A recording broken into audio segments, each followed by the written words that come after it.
Le président du Conseil constitutionnel algérien, Tayeb Belaïz, une des principales figures du régime visée par les contestataires, a présenté sa démission ce mardi. C'est ce qu'a rapporté la télévision nationale.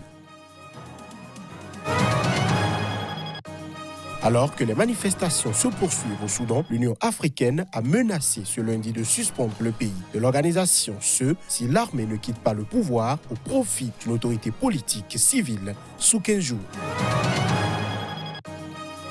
Réunion du Conseil de défense à Goma ce lundi en République démocratique du Congo, présidée par Félix Tshisekedi qui effectue sa première tournée dans l'intérieur du pays. La lutte contre l'insécurité a été au cœur des discussions.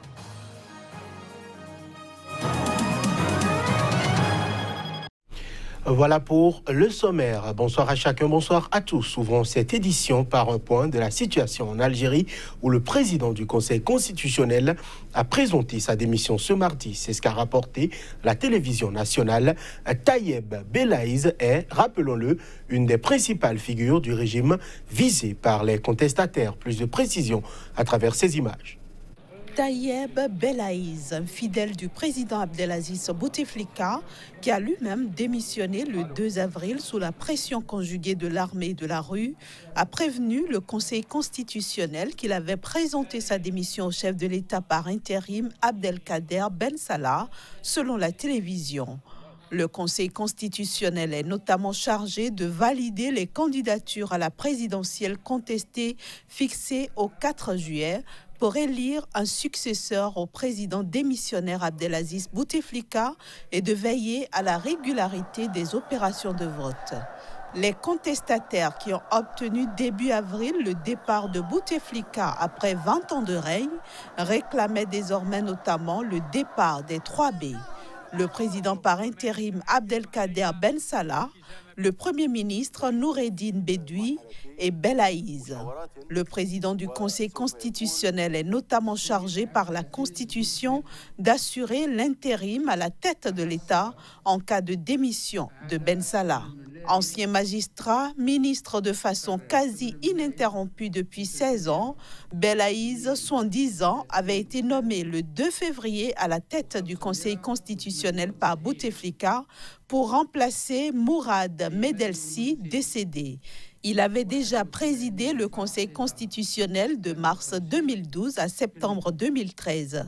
Cette démission intervient au premier jour d'une révision exceptionnelle des listes électorales qui doit durer une semaine dans la perspective de la présidentielle du 4 juillet. Des magistrats et des maires ont d'ores et déjà indiqué qu'ils boycotteraient la supervision de cette étape importante avant l'organisation du scrutin.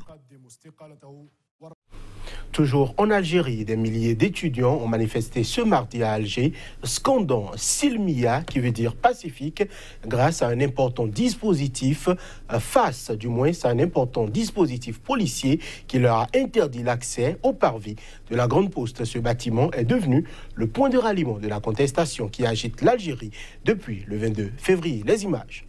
La police restreint de plus en plus la liberté d'action des manifestants, sauf le vendredi, jour de repos hebdomadaire en Algérie et de mobilisation monstre depuis près de 2 mois. Le mardi précédent, les policiers avaient pour la première fois depuis le début du mouvement tenté de disperser une manifestation d'étudiants ne se contentant pas de l'encadrer. Libérer l'Algérie, le peuple veut qu'ils partent tous, clament les étudiants à l'adresse des dirigeants algériens issus de l'appareil mis en place par le président Abdelaziz Bouteflika, dont la contestation a obtenu la démission. Depuis la rentrée des vacances universitaires début avril, des mouvements de grève ont débuté dans plusieurs campus. Les étudiants de plus d'une dizaine d'universités ont indiqué que leur établissement était en grève, reconductible chaque fin de semaine, afin d'exiger le départ de l'ensemble du système au pouvoir. Les étudiants algériens veulent un gouvernement de transition, peut-on lire sur une banderole.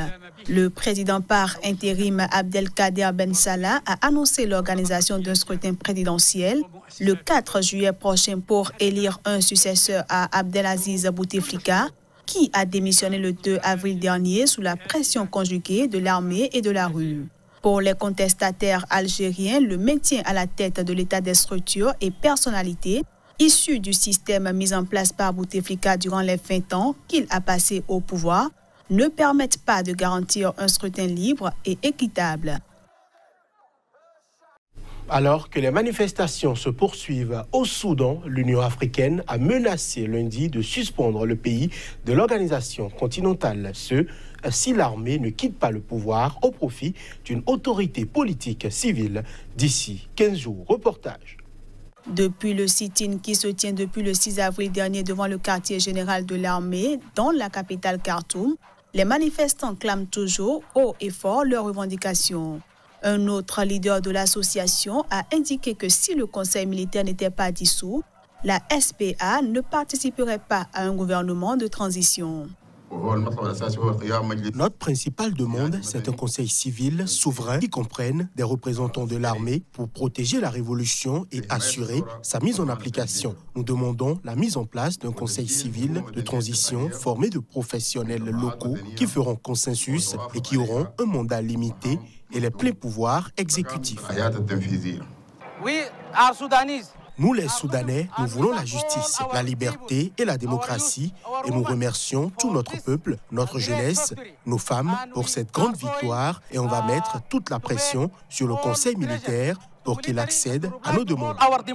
À l'étranger, l'Union africaine a menacé ce lundi de suspendre le Soudan de l'organisation continentale si l'armée ne quittait pas le pouvoir au profit d'une autorité politique civile d'ici 15 jours.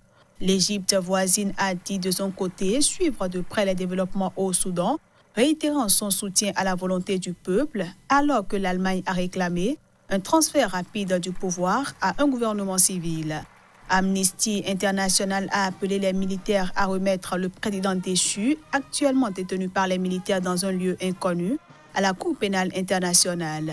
Mais pour le général Jalaluddin Cheikh, membre du conseil militaire, la décision d'extrader Ouno Béchir vers la Cour pénale internationale sera prise par un gouvernement populaire élu et non par le conseil militaire.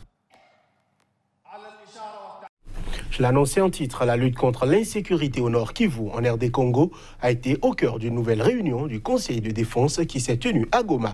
Ce lundi, elle était présidée par le président Félix Tshisekedi, qui effectue sa première tournée dans l'intérieur du pays depuis son investiture. À l'issue de la réunion, Basile Olongo, actuellement ministre de l'Intérieur par intérim, a rapporté les engagements pris par le président congolais au cours de cette réunion.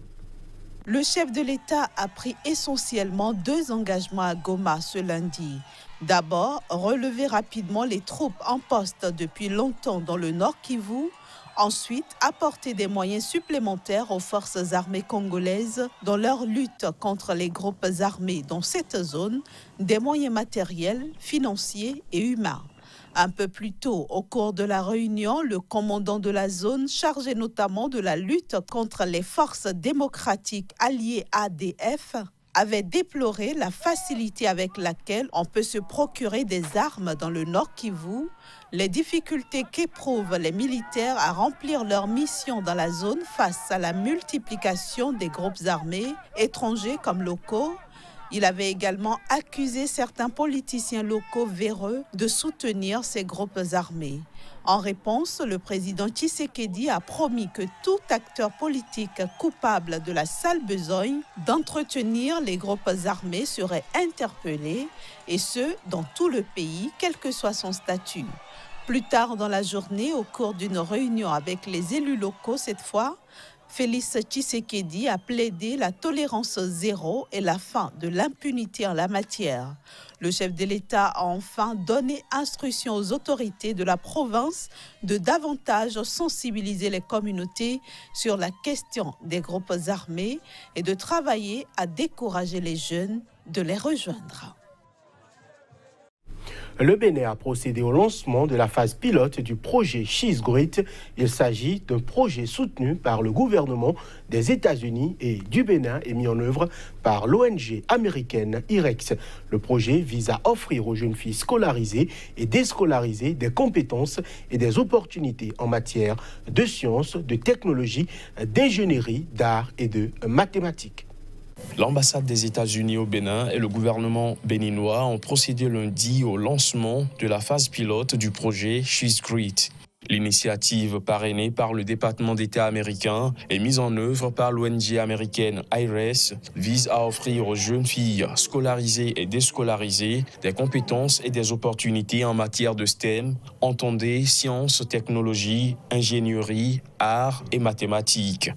L'ambassade des États-Unis au Bénin et en fait le gouvernement américain dans son ensemble s'est engagé à promouvoir la participation des femmes et des filles dans les domaines essentiels au développement durable, tels que la science, la technologie, l'ingénierie et les mathématiques. En formant des jeunes femmes dans ces domaines cruciaux, nous leur donnons les compétences nécessaires pour réussir à l'avenir. Cette initiative est un projet pilote pour un programme beaucoup plus vaste à venir cet été, qui formera encore plus de jeunes femmes et filles et des garçons également dans les domaines de STEM. Je ne vais plus revenir sur la pertinence de ce programme, que ce soit la phase pilote ou la phase plus élargie qui aura lieu après. Mais je voudrais m'adresser à vous, les bénéficiaires. Vous êtes des leaders, des pionniers justement qui vont aider à inspirer d'autres femmes plus tard. Donc c'est à cela que je vous exhorte. Je vous exhorte à suivre avec beaucoup d'attention tout ce qui va se passer durant ces jours d'apprentissage et d'échange que vous aurez. Et sachez qu'au niveau du ministère de l'économie numérique et de la communication, eh bien, nous sommes disposés, nous sommes disponibles à vous accompagner dans cette démarche-là.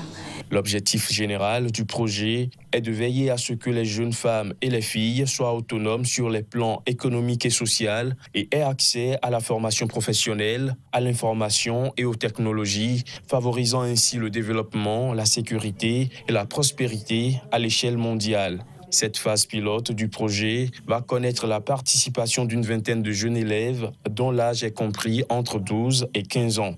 Ils ont été sélectionnés dans des écoles secondaires, aussi bien publiques que privées, de 3 départements sur les 12 que compte le pays.